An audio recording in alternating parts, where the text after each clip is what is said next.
Hackathons are a massive opportunity for developers who want to break into the Web 3.0 space. There are routinely hackathons with $1 million prize pools, some having $60,000 per winning team. And in addition to these massive profits for the hackathon winners, they're an insane networking opportunity for anybody who wants to land a Web 3.0 developer job. So in this video, I want to talk about some of the top strategies for getting the most out of a Web 3.0 hackathon. First, how to increase the likelihood that you can win some of that sweet prize money. And number two, even if you don't win the prize money, how you can use this as a massive networking opportunity to break into the Web 3.0 space. I'm going to talk about this as somebody who's participated in hackathons myself and also judged several and seen like what's actually won and what's, transpired after. So if you're new around here, hey, I'm Gregory, and on this channel, I turn you into a blockchain master. So if that's something you're interested in, then smash that like button down below for the YouTube algorithm and subscribe to this channel. And if you want to learn how to master blockchain step-by-step from start to finish, then head on over to dappuniversity.com/bootcamp to get started today. So let's talk about what is a hackathon in the first place. Well, basically, it's like a big competition where a bunch of developers get together, they organize off into teams, and then they create something that at the end of the day, a panel of judges goes over and then they pick out winners based upon each individual category. And so there's like virtual hackathons, and a lot of the in-person hackathons also have a conference-like element to it where essentially you have panels where people give workshops and talks. And then in between these panels of workshops and talks, developers, are building their projects typically over a long weekend. And then on the last day, everybody presents and they get to pick, the winners. And so many of these hackathons have big prize money behind them. So I'm just going to pull up an example here on my screen. It's not a sponsored post or anything like that. I just pulled up an example off Google. So the Tron Grand Hackathon for 2022 has $1 million in prizes associated with it. Okay, so this is an online hackathon, but you can see that there's different categories, and even some of the top, the winner for each of these categories wins the $60,000 prize. We're going to talk about that here towards the end of the video, about some strategies for increasing the likelihood that you would win one of those prizes. And so that's an example of what a hackathon is. But let's talk about why there's such a big opportunity. So of course, there's a lot of prize money associated with this, just like we saw. Some pretty big packages, even for fourth and fifth runners up, it's like thousands and thousands of dollars. But even if you don't win prize money, you don't have to go to a hackathon to be super competitive. You can go for a different motive, which is to network with other people and potentially land a Web 3.0 job. So let's say you're a developer already and you want to break in the Web 3.0 space. This would be a great way to do it. Or let's say you've been, learning on your own and you've been building your portfolio and you don't have that job experience yet. Well, this is a great place to get in front of a lot of other people and show them that you actually know what you're talking about once you've, created your own project in an unguided way. It's like I always say on my channel, if you have to get experience to get your first job, well, then how do you get your first job without experience? Well, you get that experience outside the workplace by creating a portfolio piece in an unguided way on your own. That shows people that you had the experience, and then you need to get in front of other people, other eyeballs. And this is a great way to do it, because a lot of times people will just hire developers from hackathons who are looking, because you can think about hackathons like being a pre-interview for a real job or even a substitute for the interview process entirely. And so that's why they're such a big deal, because you can win prize money and you can also, get those networking opportunities that could lead to a job. But how do you maximize both of those opportunities? Okay. So let's start off with the job search, the networking side of the hackathon, if you want to, make the most out of that particular opportunity.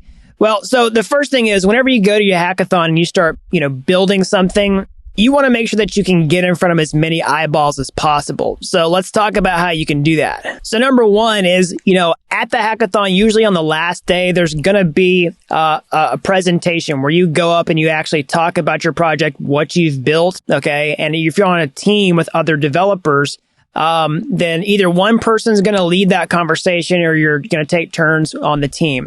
Whatever it is, you want to make sure you stick around for that last day and that you're either the lead presenter or that you at least get a chance to talk about the project and why it's important and how you contributed to it, because there's going to be a panel of people judging that. Many of these people, have influence over hiring decisions at their companies, and they need to see that who you are and how you contributed it before you can even talk to that person, because sometimes they might just even come up and talk to you afterwards. So you definitely want to be visible in that way. Another way is just talk to as many people at the hackathon as you can. All right. Talk about what you're building at the hackathon, what your background is, what your experience is. And if you're actively trying to get a job, it's not going to hurt you at all to just tell people, hey, I'm looking for a job. You don't have to ask people for a job, but just put that out there, make it known, because the more people know about it, the better in this case. And another strategy is, if you're able to actually give a talk or a presentation or a workshop at a hackathon, then that's even better because it's going to elevate your status at the hackathon rather than just being a participant. If you're actually like a speaker or leader in some way,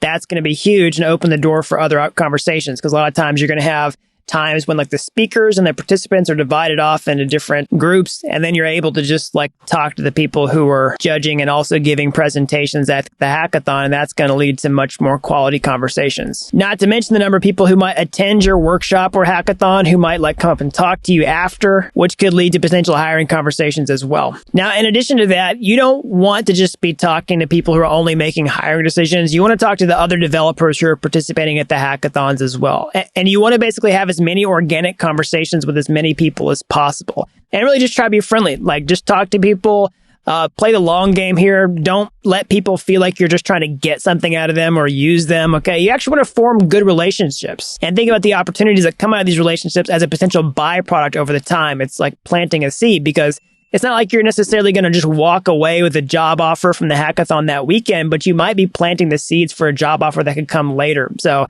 if you're talking about other developers, many of them already work at companies or are going to end up working at companies later. Okay. And if you're talking to them and developing those relationships by just like going out and eating with other developers and just hanging out and coding, if you're planting those, seeds for the long term, then you might be surprised at what types of relationships, can transpire and what opportunities might come, down the road beyond just the hackathon weekend itself. Okay. And the last big strategy that I want to talk about here, for, getting a job out of a hackathon is a little bit different from everything I talked about up to this point. So everything I talked about up to this point has really been about how do you just get a job out of a hackathon? How can you get in front of as many eyeballs as possible and maybe find one person that might take a chance on you to hire you if you're just trying to break into the space?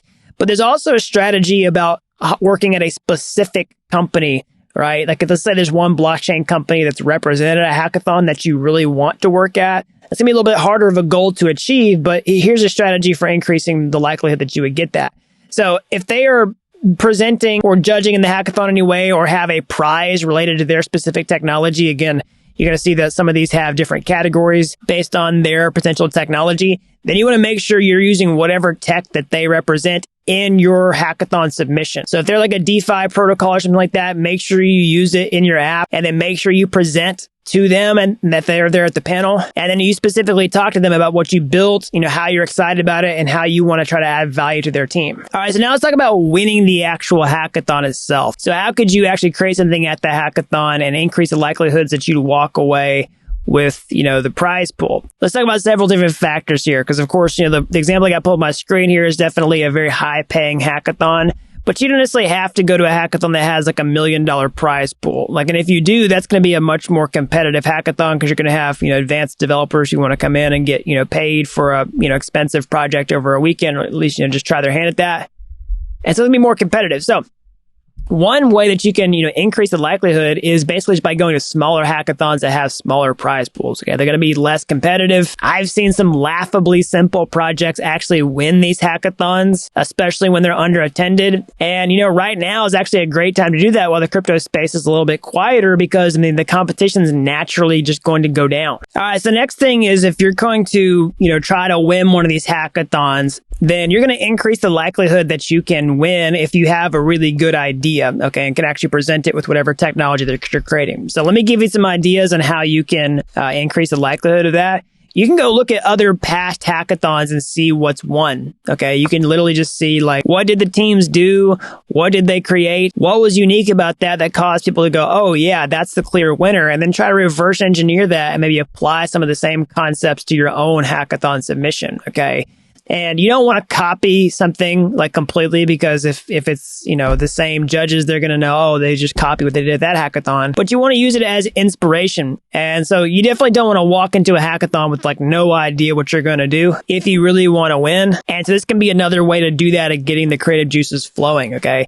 So let's make that go to the next point, which is doing some work ahead of time. So if you're going to go to a hackathon, you definitely want to research it ahead of time and see, like, okay, what are the different categories? What are the prize pools? And start thinking about what you might want to create before you even get there, and see, like, okay, who is actually judging? What's the technology they want us to work with? And can I do a little bit of research to say, like, oh, how do I even use, this library or this technology they might want us to build with? So you're not just walking completely cold when you go into the hackathon, because really you have a pretty limited amount of time before you go do this. Now, another sort of like, cheat code is to actually have some code prepared before you go to the hackathon.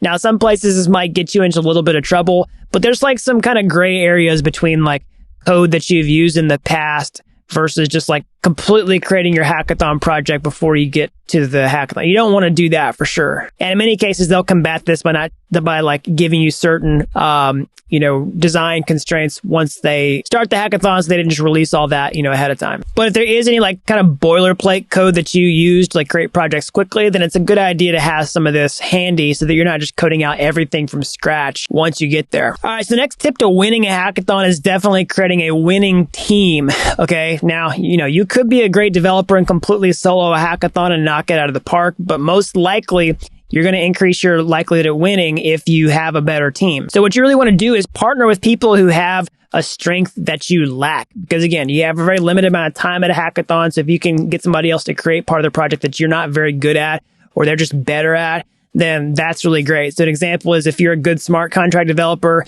you could partner with a really good front-end developer who could, create a nice looking UI really quickly while you're just focusing on the smart contracts, and you just communicate with one another, to create the end product. Or, if you're a good developer, there's just an idea person there who's not as strong a developer.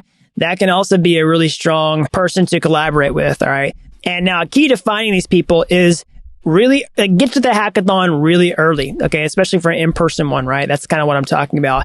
Is when you get to these in-person hackathons, like just start talking to people and get a sense of what they're good at and what they're trying to do before you start splitting off into teams. And that way you can kind of, say like, okay, I talked to this person, they're a good front-end developer. I talked to this person, they have job experience. This person is brand new, doesn't know what they're doing, blah, blah, blah, blah, blah. And then you can start to get a good idea who you might want to collaborate with. And then like maybe even talk to them before you start splitting off into teams so that you're not just they're stuck with nobody, once everybody's already paired off. All right. So the last major tip for winning the hackathon is whenever they, group projects into categories, like you can see here, a Web3 category, a DeFi category, GameFi, NFT, make sure you're building something that demonstrates a strong understanding of this particular space. Okay. So, like, for example, if you don't understand how to create a game, don't participate in the GameFi section. Okay.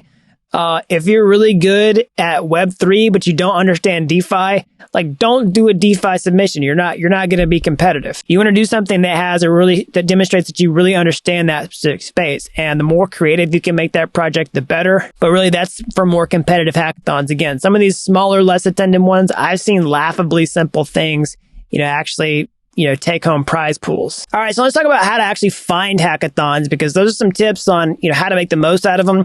Let's look at how you find them. Well, you can definitely look at devpost.com. All right, just look for Web 3.0 hackathons, blockchain hackathons, crypto hackathons. Okay.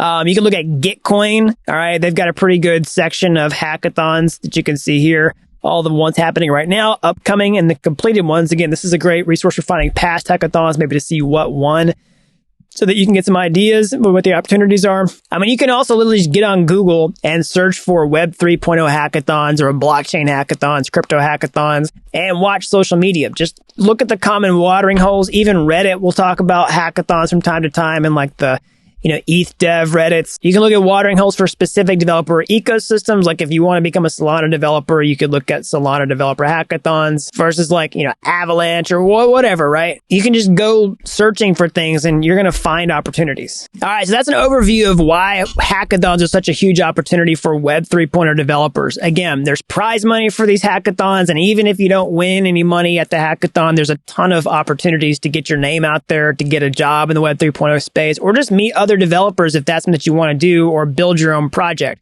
Like there's hardly any way to really lose by attending one of these. Okay. And so those are some strategies on how to make the most of these opportunities as well. So as always, smash that like button down below for the YouTube algorithm. Subscribe to this channel if you haven't already.